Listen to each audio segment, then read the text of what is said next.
जब एक लड़का और लड़की विवाह बंधन में बंध जाते हैं तो सबकी ख्वाहिश होती है कि जिससे उसकी शादी हो रही है वो पूरे तन मन धन से उसी का रहे।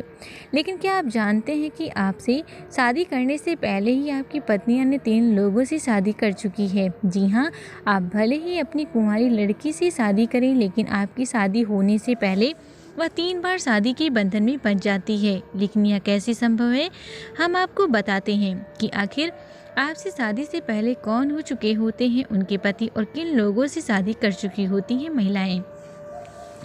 दरअसल पंडित के द्वारा पढ़े जा रहे मंत्रों का अर्थ सही तरह से जानने पर आपको पता चलेगा कि शादी के समय जब आप मंडप में बैठ रहे होते हैं तो आपसे पहले किसी भी दुल्हन का अधिकार 3 लोगों को सौंपा जाता है।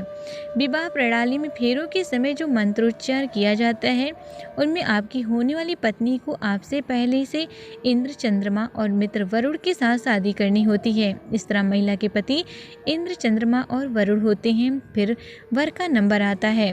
दरअसल वैदिक परंपरा के अनुसार एक महिला को 4 पति रखने का अधिकार दिया गया है, लेकिन इससे समाज में फैली अव्यवस्था को देखकर ऋषि श्वेतकेतु ने इस रिवाज को शुरू किया कि विवाह के दौरान महिला का विवाह देवों से करा दिया जाए। इससे उनके 4 पतियों की पत्नी होने का अधिकार भी सुरक्षित रहेगा और समाज में व्यवस्था भी बनी रहेगी। तब से यह प्रथा शुरू हुई, जिसके कारण हर पुरुष अपनी पत्नी का चौथा पति होता है।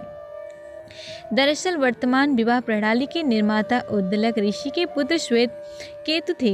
एक पौराणिक कथा के अनुसार ये आर्यव्रत के प्रथम समाज सुधारक थे। उस समय महिला और पुरुष को यौन संबंधों के मामले में मिली आज़ादी पर इन्होंने ही प्रतिबंध लगाया और एकल पति पत्नी विवाह की प्रथा को जन्म दिया।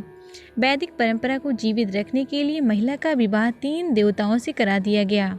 इसमें सबसे पहले किसी की भी कन्या का पहला अधिकार चंद्रमा को सौंपा जाता है, उसके बाद विश्वासु नामक एक गंधर्व को और तीसरे नंबर पर अग्नि का कन्या का अधिकार सौंपा जाता है। आखिर में कन्या का अधिकार उसके पति को सौंपा जाता है।